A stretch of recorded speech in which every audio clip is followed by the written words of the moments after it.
Here we are once again, Tour de France, Tour de Beer. It is stage 16.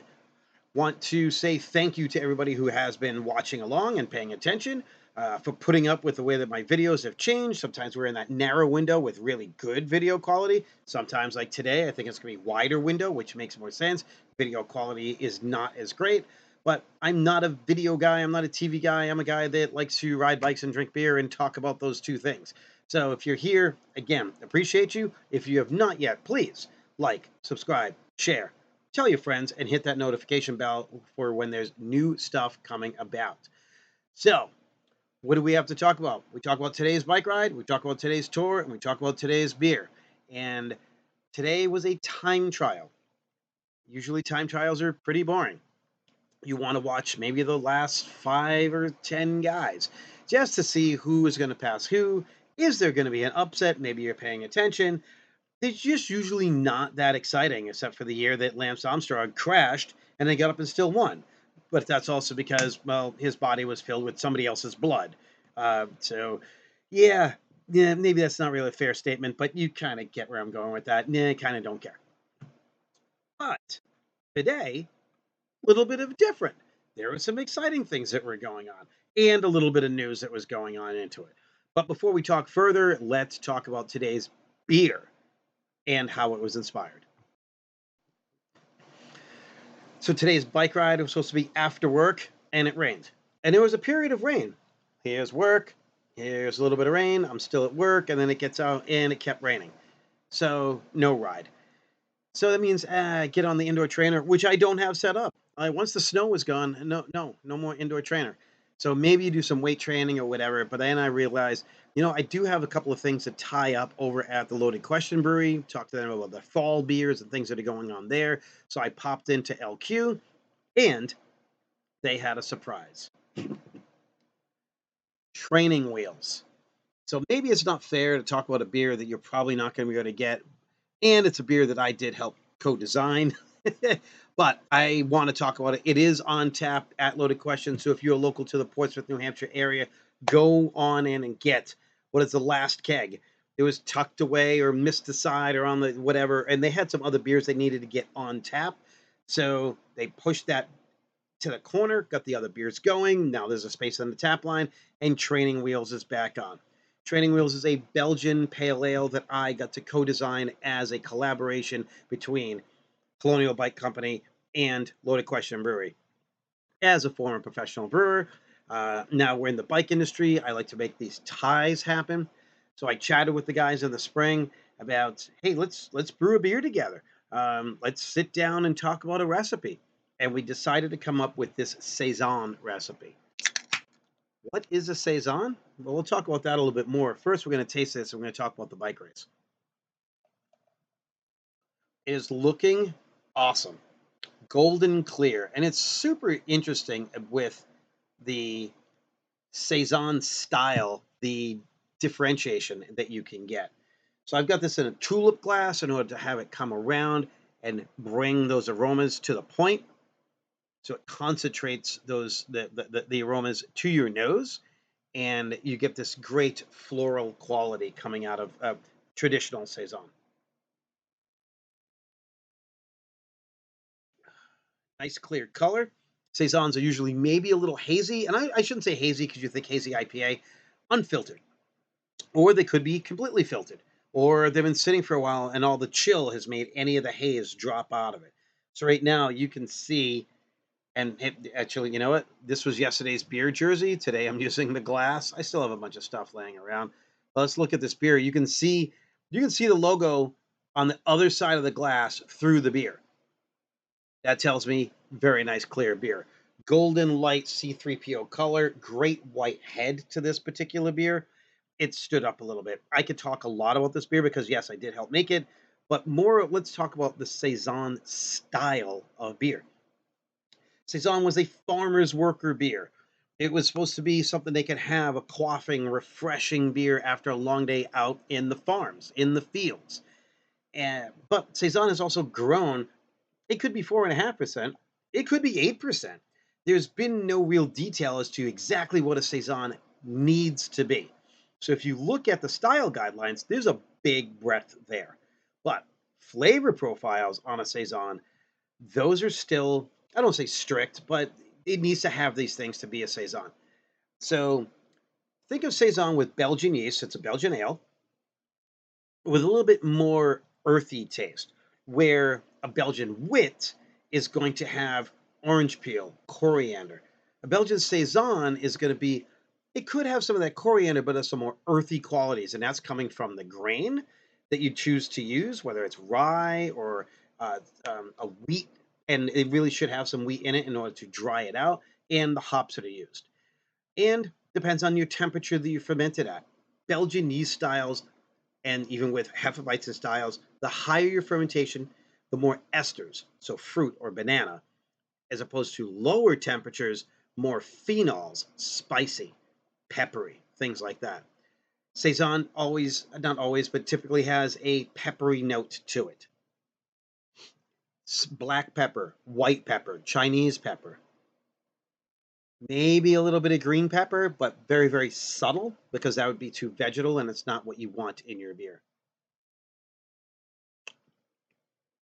And dry, snappy finish.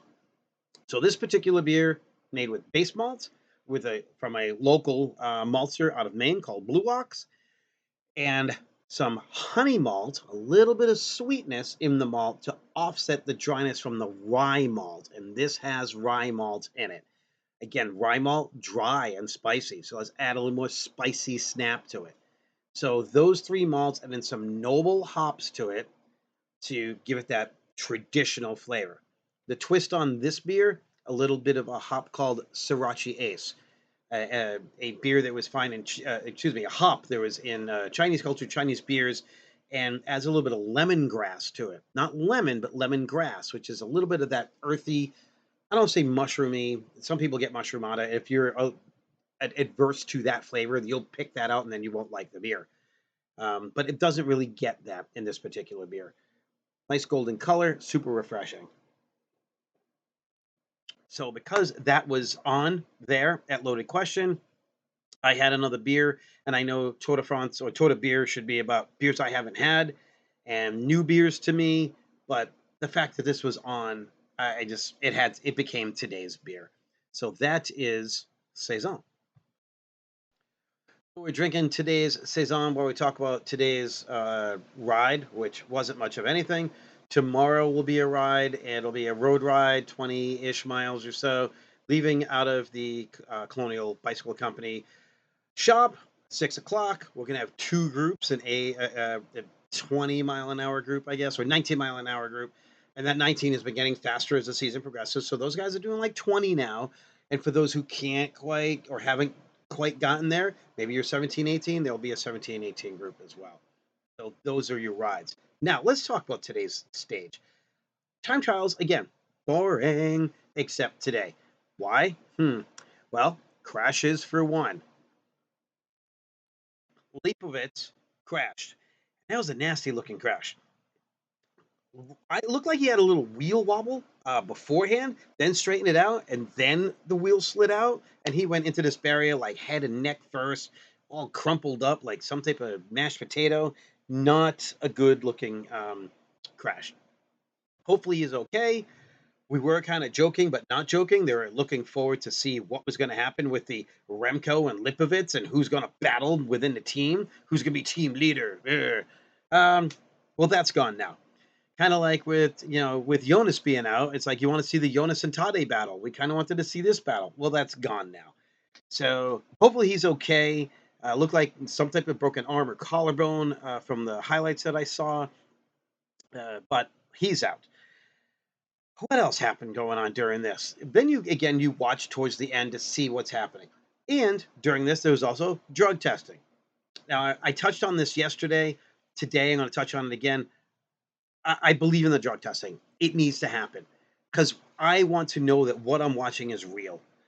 And Jonathan Vaughters, who's the director, I think that's his title, director at EF Education Easy Post, he had a really good statement that it needs to be able to happen. Would you rather be inconvenienced now or inconvenience the rest of the future of cycling? And had they done it in the past, And he's one of those guys who was involved in that stuff in the past. So he's almost like, I know what to look for to make sure that we're not doing stupid shit. And let's pay attention to it this way. And I'm sorry that we now have to pay for the sins of the past here.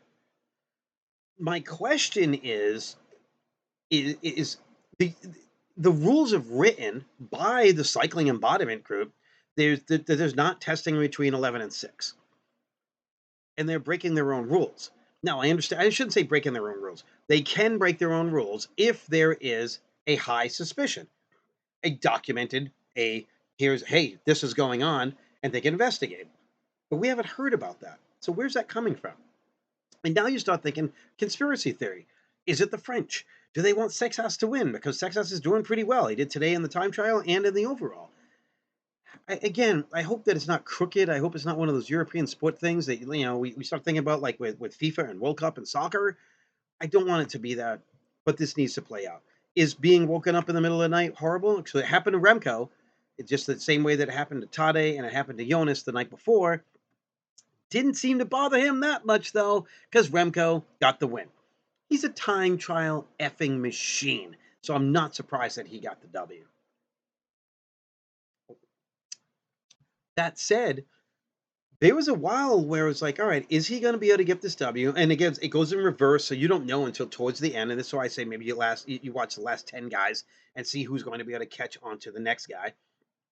Uh, Remco is the world champion at this discipline. So we expected a win or at least a really good showing out of him. And he delivers. And he looks so good at it. So then it becomes who's 2, who's 3, and how's that shuffle going to happen? Is he going to eat a lot of time into Tade? And you can do that on a time trial, but then we've got a lot of mountains still to go. So looking at the results today, it was Remco, Tade 2, Scalemos. Yeah, Lidl Trek getting some more in there. So Lidl Trek is doing really, really well. I think they're going to win the overall team. Considering you got Mads Pedersen in green, his lead is shrinking, but I think he can stay there. They're doing really well. They've got Quinn Simmons, who's getting aggressive and getting out front. Now you have Scalemos, a third in a time trial. I mean, those guys are doing great. Lidl Trek is going to win, at least in my prediction, if I had to now, or if I was betting money, going to win the team classification. And they don't talk about that all that much. They talk about teams all the time, like Jumbo and what you got to do with this team and the Wolf Pack back in the day. But did they win overall team? And if they did you know about it? Maybe not, because you just talk about the podium guys, individual guys. And there is a team aspect to cycling. So let's give Lidl Trek their dues. Coming in fourth, Paul Sexas. Sexy ass. Yeah, the Frenchman. 19. Should I call him the Frenchman? He's 19. He's a French kid. He's the youngster in this, and he gets fourth in that. And then Isaac Del Toro getting 5. And there's a nice battle lining up with Sexas and Del Toro for best young rider, but also to try and get onto the podium. So how close are these guys to the podium at the end of the day? Tade, Remco, Isaac Del Toro, Sexas, and then Juan Ayuso is still making a little bit of noise in that mix. So I think this next week is going to be really, really interesting. And I'm looking forward to it. I'm going to ride my bike the days that I can. I'm going to review beers the days that I can. And I mentioned it yesterday. I'll mention it again today without getting into a lot of detail. Towards the end of my tour, I will not be able to do beers and reviews of beers. I will talk about tour stuff and bike stuff if you're interested. I have a medical procedure that needs to be done. I'm okay. I'm fine. If this is your first time to the channel and you're just learning and you're like, what the hell is he talking about? I am a prostate cancer survivor. I'm 4.5 years clean right now, waiting for that 5-year mark to be able to come by, and fingers crossed that everything's still good. I believe that it will be because I had great treatment and everything else, and it was because I had early detection. So this procedure is more early detection stuff for other types of things. So guys, gals, do the right thing. Get your checks. Get your tests. It sucks. It's scary. But you know what? Early detection saves lives, and I'm an example of it. That's all I got to say. So I'm going to miss on a few beers or whatever, but you know what? sacrificing a few videos and a few beers for that, to me, is worth it. So that is the Tour de France. That is the Tour de Beer. That is the beer review.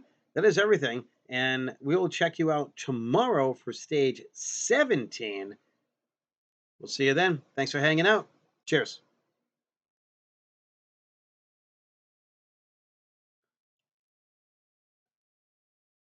I'm so happy with this beer. I really, really am. This, yeah. I was supposed to hit stop. Sorry, that might be B roll, but whatever. And a cool label.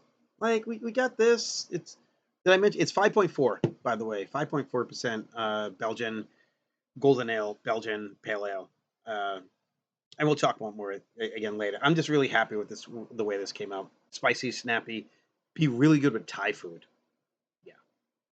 All right, I gotta go. Thanks again. Cheers.